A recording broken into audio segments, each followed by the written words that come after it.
Terpantas, terkini dan sahih. Bila-bila masa, di mana jua. Berita di jari.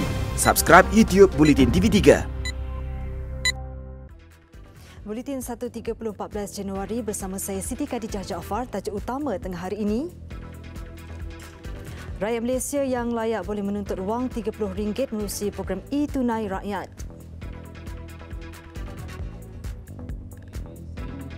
Juga pemberian diskaun 50% bayar saman trafik polis secara dalam talian.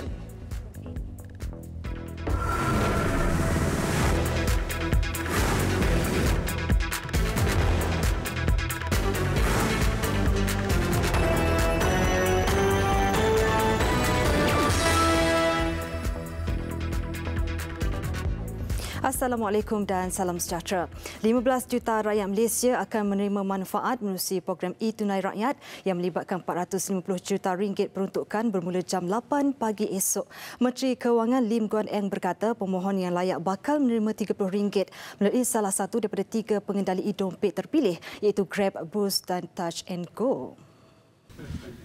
Okey, Khazanah Nasional Berhad merupakan pelaksanaan program e-Tunai Rakyat ini dan mereka lah yang memilih syarikat pengendali e-dompet. Ketiga-tiga pengendali e-dompet yang dipilih oleh Khazanah adalah berdasarkan kepada kemampuan mereka untuk memastikan supaya inisiatif ini dapat dilaksanakan dengan cepat, berkesan dan berjaya selewat-lewatnya pada bulan Januari 2020. Penerima insentif hanya tertakluk kepada golongan berusia 18 tahun ke atas dengan pendapatan kurang RM100,000 setahun. Permohonan dan perbelanjaan wang insentif itu perlu dilakukan sehingga 14 Mac depan dan bakinya akan luput selepas tarikh itu. E-Tunai Rakyat adalah sebahagian daripada langkah-langkah belanjawan 2020 yang diumumkan Oktober tahun lalu bertujuan meluaskan penggunaan pembayaran digital di negara ini.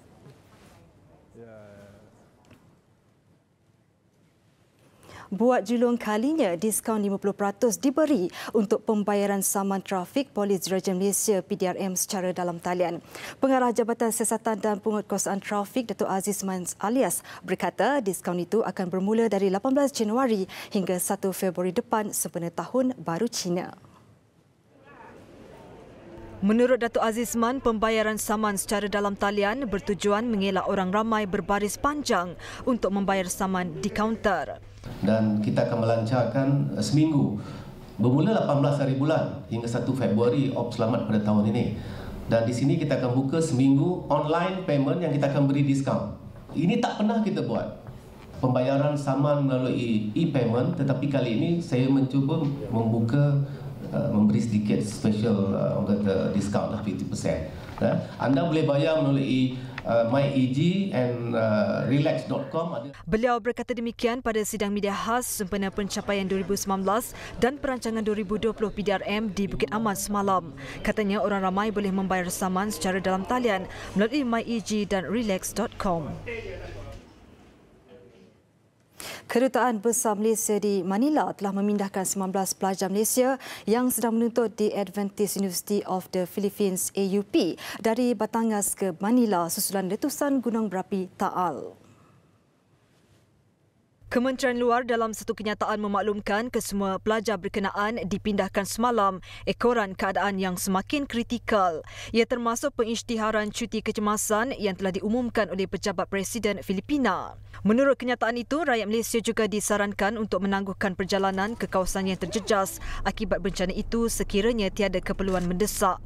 Warga negara Malaysia yang terkesan dan memerlukan bantuan juga dinasihatkan untuk menghubungi Kedutaan Besar Malaysia di Manila.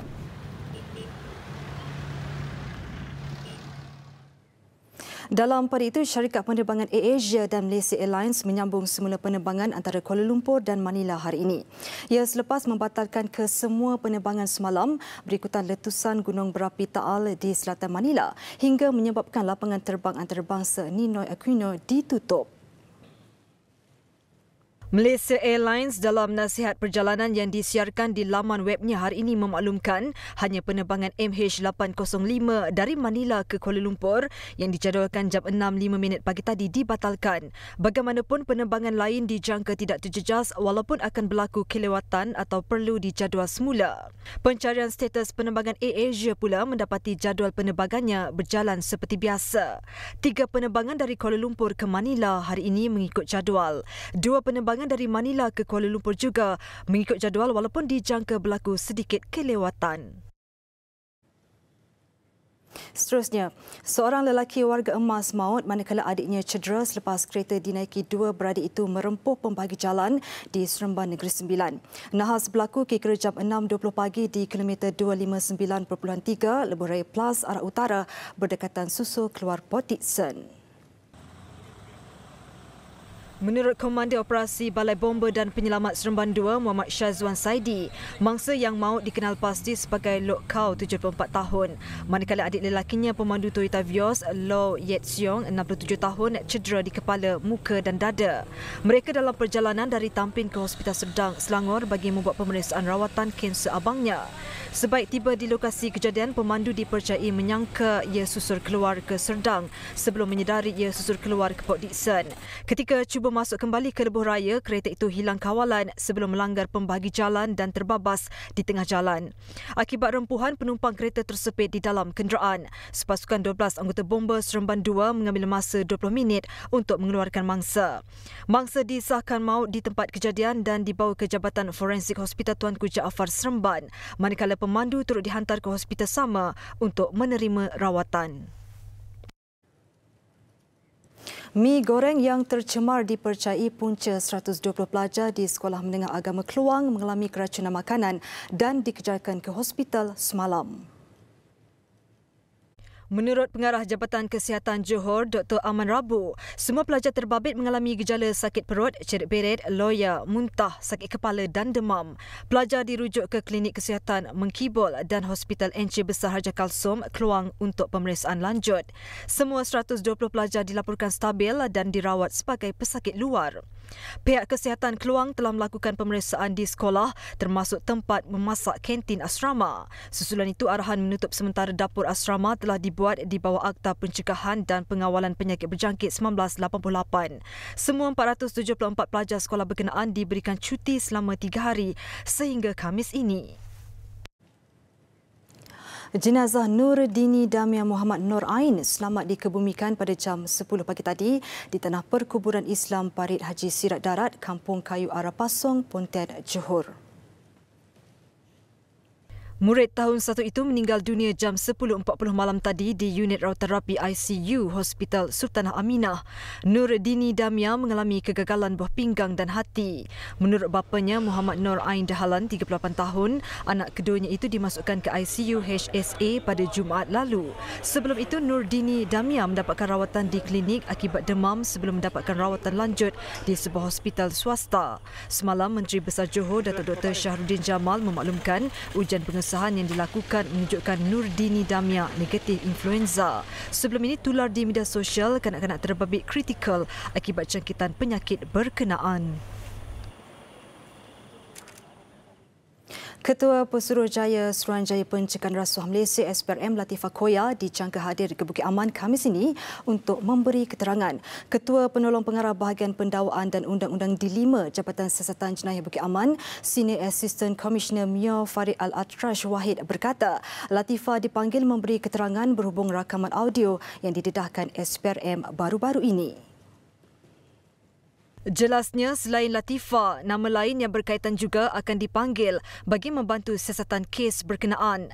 8 Januari lalu, SPRM memutarkan rakaman audio perbualan yang didakwa kebocoran maklumat daripada Jabatan Peguam Negara kepada bekas Perdana Menteri Datuk Seri Muhammad Najib Tun Razak. Turut diperdengarkan perbualan lain yang dikatakan berkaitan siasatan terhadap One Malaysia Development Berhad dan SRC International Sdn Berhad. Klip audio itu dipercayai perbualan yang membabitkan Datuk Seri Najib dengan isterinya Datin Seri Rosmah Mansor serta bekas Ketua Pesuruhjaya SPRM Tan Sri Zulkifli Ahmad dan beberapa individu lain. 8 daripada 9 pengundi awal membabitkan pesara dan anggota polis selesai melaksanakan tanggungjawab mengundi pada pilihan raya kecil Parlimen Kimanis. Berdasarkan peratusan Suruhanjaya Pilihan Raya SPR, ia bermakna 88.9% pengundi awal keluar mengundi selepas pusat mengundi ditutup 12 tengah hari tadi. Dan ia telah berjalan dengan lancar dan teratur. Bilangan pengundinya tidak ramai. Yang berdaftar di sini adalah seramai 9 orang pengundi sahaja, dan sehingga jam 9.30 pagi tadi 8 orang dah mengundi, iaitu bersamaan dengan 88.9% begitu. Hanya satu saluran mengundi dibuka dan pengundi terawal tiba kira-kira 15 minit selepas pusat mengundi dibuka jam 8 pagi tadi. Terdahulu, Datuk Muhammad Ilyas membuat tinjauan di pusat pengundian itu di Balai Polis Membakut. Proses pengundian berjalan lancar dengan kehadiran anggota pemerhati SPR dan ejen setiap calon. Parlimen Kimanis merangkumi dua kawasan DUN iaitu Bunggawan dan Membakut yang membabitkan sejumlah 29,664 pengundi. SPR menyasarkan 70% keluar mengundi Sabtu ini.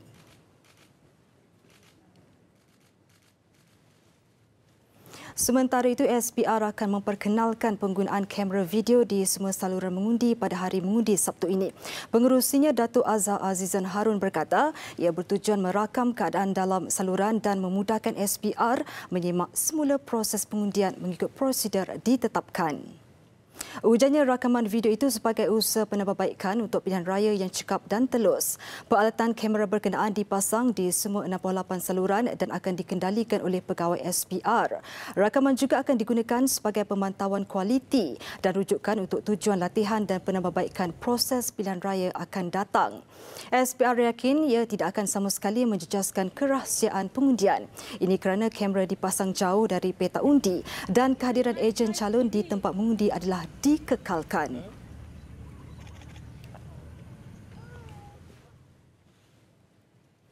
Harga minyak sawit mentah melonjak kepada paras tertinggi iaitu RM3,025 setan pada 31 Disember 2019, menghampiri rekod 3 tahun lalu.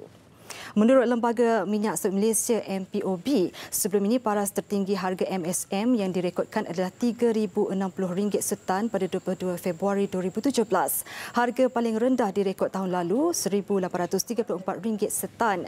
Dalam satu kenyataan, MPOB berkata usaha merancangkan pasaran minyak sawit tempatan dan pengurangan stok telah menyumbang kepada peningkatan harga minyak sawit mentah.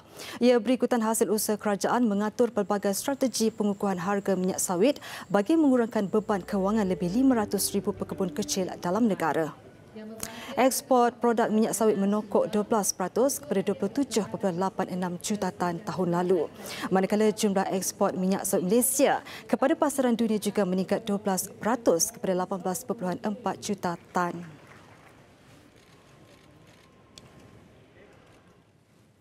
Penstrukturan semula atau reformasi berterusan syarikat berkaitan kerajaan GLC dan syarikat pelaburan berkaitan kerajaan GLIC menerusi penjualan saham pegangan dalam syarikat tersenarai akan merancangkan Bursa Malaysia.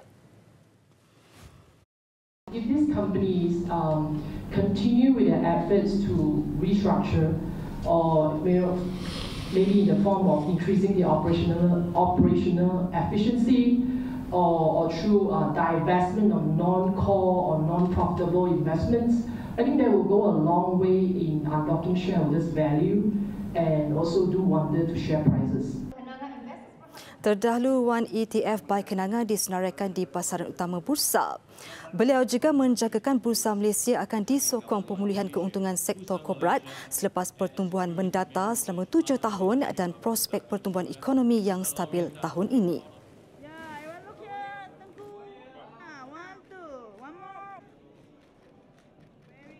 Besar impaknya. Selepas hasilnya, pantas menampilkan prosiding ini secara dalam keuangan maya. Berita di jari. Subscribe YouTube Bulletin TV3.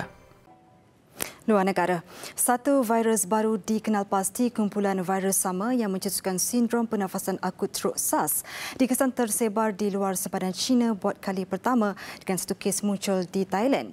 Pihak berkuasa negara Gajah Putih itu mengumumkan kes pertama fenomena Wuhan telah dikesan. Doktor Thailand mengesan seorang pelancong Cina dengan pneumonia ringan pada Rabu lalu sebelum disahkan berpunca daripada coronavirus baru yang menyebabkan 41 kes seperti pneumonia dan 1 kematian di China. Menteri Kesihatan Thailand berkata wanita Cina berusia 61 tahun dari Wuhan itu ditahan sebaik tiba di lapangan terbang selepas didapati mengalami demam. Pihak berkuasa Thailand kini dalam keadaan berjaga-jaga termasuk memeriksa semua penumpang yang tiba dari Wuhan. Pada masa sama, WHO menyifatkan penyebaran virus terbabit di luar China tidak mengejutkan. Wabak itu menyebabkan kebimbangan kerana kaitannya dengan SARS yang membunuh 349 mangsa di China dan 259 lagi di Hong Kong antara 2002 dan 2003. Seorang lelaki diselamatkan selepas terkandas selama 20 hari akibat salji tebal di Alaska, Amerika Syarikat. Malang menimpa mangsa susulan kabin yang menjadi tempat berteduh terbakar. Tindakan mangsa cuba menyalakan api dengan menggunakan kadbot di bahagian ruang memasak nyata mengundang padah sehingga mencetuskan kebakaran besar yang memusnahkan kabin didiaminya. Lebih 3 minggu mangsa hanya menggunakan beg tidur sebagai perlindungan berdepan cuaca sejuk. Sebahagian makanan dalam tin yang tinggal dimanfaatkan sebaiknya untuk tenaga. Pencarian mangsa dilancarkan selepas gagal dihubungi oleh ibu bapanya. Berikutan lokasi yang terletak sejauh kira-kira 30 km dengan penempatan penduduk terdekat, mangsa hanya mampu bertahan sebelum pasukan penyelamat menemuinya. Ratu Elizabeth berkenan memberi restu kepada cucunda baginda Putera Harry dan isterinya Meghan yang mahu berdikari susulan krisis membabitkan anggota keluarga diraja paling kanan itu. Seluruh keluarga menyokong keinginan Harry dan Meghan yang mahu memulakan hidup sebagai sebuah keluarga baru. Pemerintah berusia 93 tahun itu memaklumkannya dalam satu kenyataan. Baginda bertitah pasangan berkenaan akan melalui proses peralihan yang menyaksikan mereka membaikan masa antara Britain dan Kanada.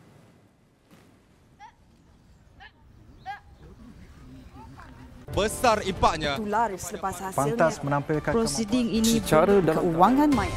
Berita di jari. Subscribe YouTube Bulletin TV3. Delegasi Kemboja Berhad Ridge Sverieng FC menamatkan siri pramusim jelajah Malaysia dengan 3 kemenangan berturut-turut ke atas pasukan-pasukan Liga Super.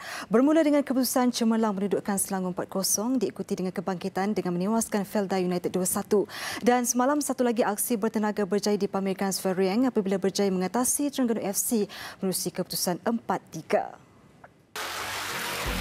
Pertemuan menentang Terengganu FC adalah aksi persahabatan terakhir juara Liga C Kemboja Berhad Ridge Sverieng FC di Malaysia.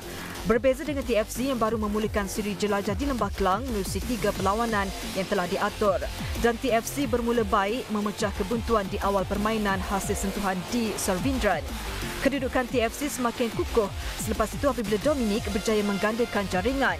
Sverieng pantas membalas, cuma jaringan privat Barga dibatalkan pengadil kerana offside. Namun Barga terus mempamerkan ketajamannya merapatkan kedudukan 2-1 pada minit ke-42. Bagaimanapun aksi 45 minit pertama berkesudahan dengan kedudukan 3-1 memihak TFC selepas Dominic berjaya menggandakan jaringan peribadinya. Bersambung babak kedua, Sverieng kembali mengasak untuk merapatkan kedudukan. Dihadiahkan sepakan penalti, namun tendangan Pragmoni Udom berjaya diselamatkan penjaga gol TFC Ilham Amirullah Razani. Minit ke-68 usaha Sverieng akhirnya membuahkan hasil selepas Sok Samnang menjadikan kedudukan 3-2. Dinafikan gol penyamaan kerana offside Pedro Augusto bagaimanapun menembus kekecewaannya dengan jaringan penyamaan pada minit ke-76. Dan ketika permainan memasuki masa kecederaan, Sverieng sekali lagi dihadiahkan sepakan penalti. Kali ini peluang tidak dipersediakan Augusto sekaligus memastikan kemenangan 4-3 memihak Sverieng.